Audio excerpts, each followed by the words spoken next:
Alright, I'm back. Yes, I got a haircut. Yes, it makes, to quote one of the comments of the last video, my head look like a Nutri-Grain pellet with some Nutella scooped over the top of it. God, every time I tell you people to stop making fun of my face for just one episode, there's just more comments! It's pretty good. Your ears look like cauliflower, but the cauliflower rotted. I don't know if the rotting was necessary. Far out. This is the worst part about having a predominantly male audience. If you have a predominantly female audience, if you're a beauty vlogger, pretty much all the comments are, "You're looking beautiful as always, Jacinda. Oh my god, is that a new lip gloss? It looks so different from the other orange lip gloss that you have." That's all the comments. On these, it's just like, "You're a dickhead. You suck. You're the ugliest piece of shit I've ever seen in my life." It's just, being a male YouTuber is essentially being in year 9 when you were getting changed for PE for the rest of your life. That is pretty much what you're paid for, to sit there and people go, "You've got a small dick, you've got man tits, one of your eyes is wonky." That's it. There's a price to pay for everything. Can you handle it? All these kids that want to be YouTubers. Do you want that for the rest of your life? So, let's talk about the NPC AMA. Love it. Hilarious. But, I think that we should all acknowledge this. Aren't we all NPCs, in a way? Now, I know that obviously there's going to be people that just like when people said like, "But what is a cuck?" And they go, "Stop over-intellectualizing it. It's just a fucking word. You've proven that you're a cuck by even asking that." But, let's ask, what is an NPC really? I mean, I do like that, because it always just does conjure up that mind of just walking through Morrowind and then all these really shitty characters moving to a side a little bit delayed when you walk past. And then sometimes when you're maybe, I don't know, 10 steps further, you'll hear, "What do you want, Outlander?" So I do, I like it. I like the general image that it conjures up. But pretty much, at the core of it, what is it saying? It's saying that you get talking points blithed into your mind, and then you just unconsciously repeat them as fact without thinking about anything else, just going, "Oh, John Oliver said it." Which I do like that also now everybody's kind of showing him to be this, I don't know, decomposing rat. Good on you guys. I'm doing a video about him, by the way. What a piece of shit. That man! So, but when it comes to NPC meetings, if you think about it, what is everyone doing? They're just repeating what they've heard their whole life. They're just parroting, pretty much. Human beings are basically just an advanced version of parrots that just go,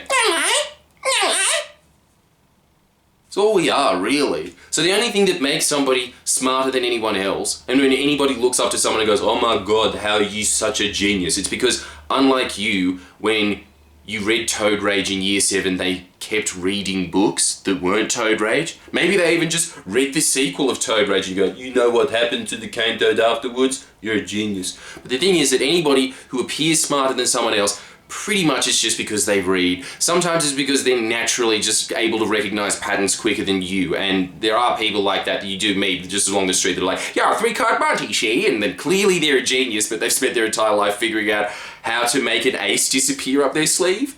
So obviously there's people like that, and they're wily, but you know, ask them anything about an educated subject where you actually do need to know nuances of opinions and facts and statistics, and obviously they'll just be like, "This bird's gonna fly," and run out of the plane. Because pretty much all that happens is that the person that is most knowledgeable in any debate, they might not even have the right opinion. It might not even be objectively correct. But if they know more about the subject than the other person, they're going to win most of the time. Unless they're a really bad debater because they're one of those autistic people that just sit in their room all day being like, "In person, I'm scared." And they're going to be terrible in the debate. But most of the time it's just whoever knows more wins. It's a general principle to go by in life. If you know more than your opponent, you're going to win.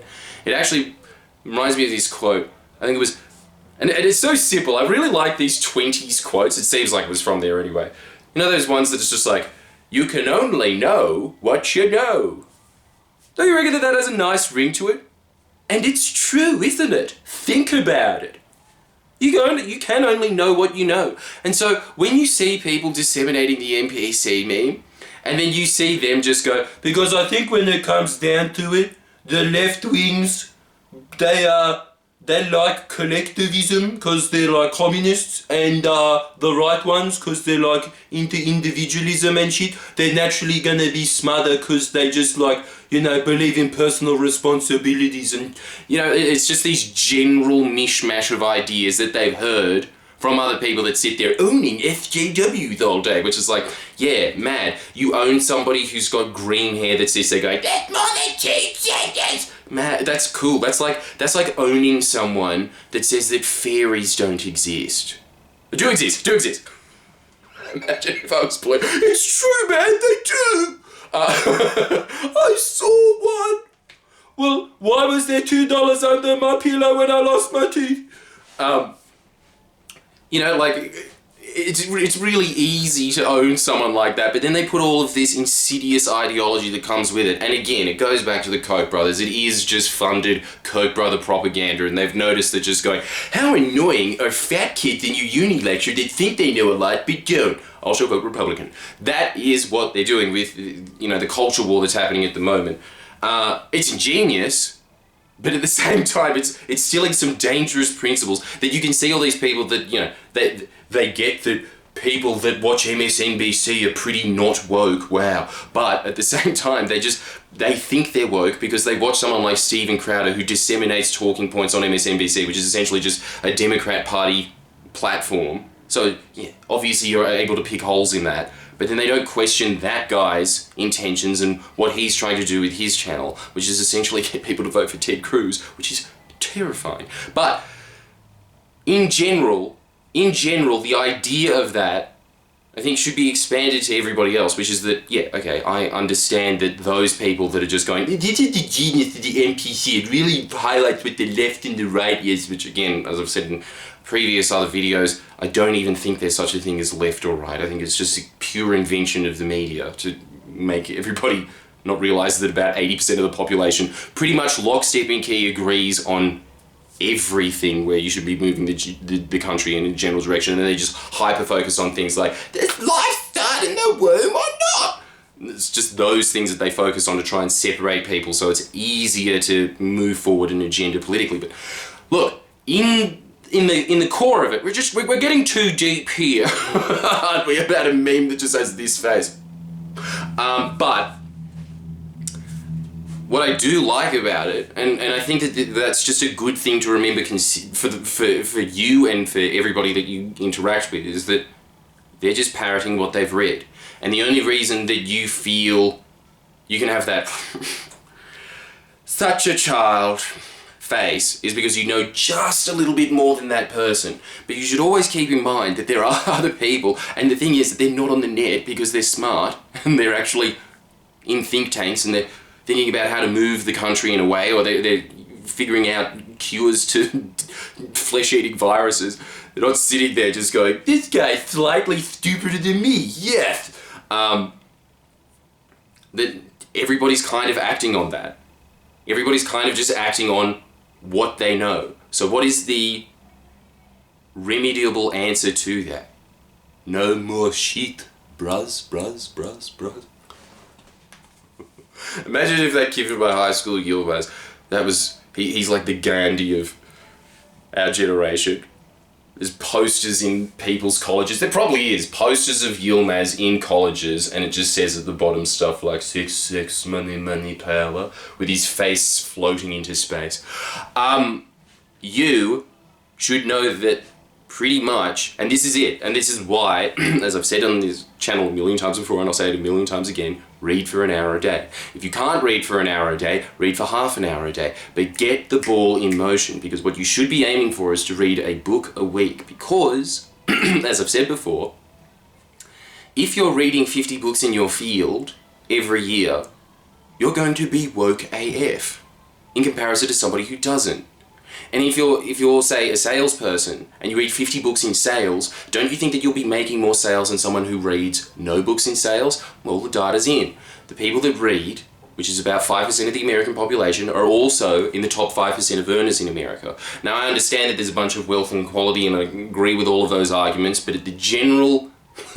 and this is where politics starts to morph, when they just go, you gotta take personal responsibility. Someone whose parents are a crackhead has to make it on their own, sorry. But that general idea of you're responsible for your own education, could not agree with it more. Couldn't agree with it more. You should continue to read when you're out of university. You should be reading more than what they were requiring you to in university, especially because most of the things that you teach... I was reading a stat the other day that was saying that in American colleges, and I would say that it is exactly the same in universities here, 95% of the things that you learn in university are theoretical. They have no real-world practicality, but there are a bunch of books out there, i.e. self-help, or whatever field that you're in, that are practical, that will help you in your life. And I can guarantee that if you read them, and even if you're reading 20 books a year as opposed to most people that just go like, does the Da Vinci Code count?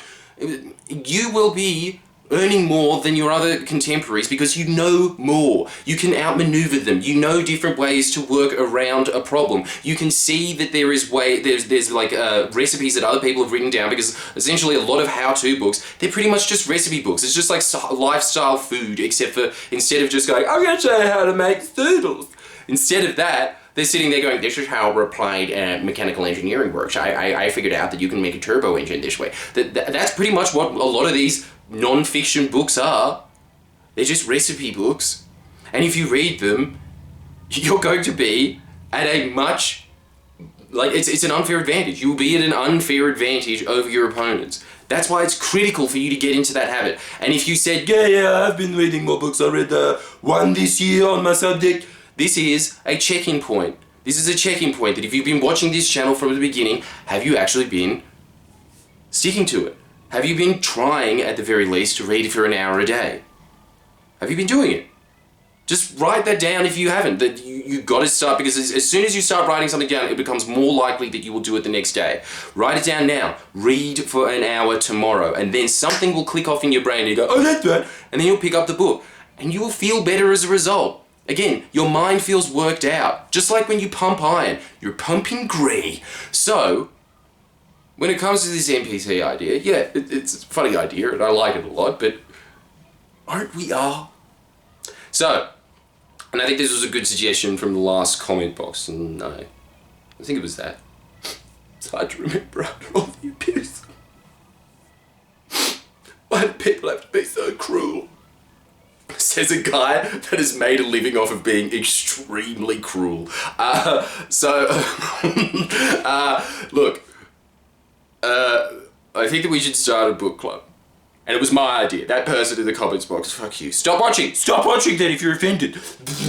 I think that we should do this, and I think we should aim for at least one book a month that we should all collectively agree would be good for us all to read, which I think is always going to be self-help. It is the thing that generally links all other professions, all other aspects of life together, and gives you a few tools and tips. So, you write down in the comments box a self-help book that you suggest. I don't want to hear Tony Robbins, I don't want to hear Tim Ferriss, because I've read all of their books, and they're all amazing and you should be reading them, but I've done that. In fact, I'm reading Tony Robbins' Awaken the Giant Within as many times as one of those autistic kids reads Harry Potter. I'm up to my 13th time.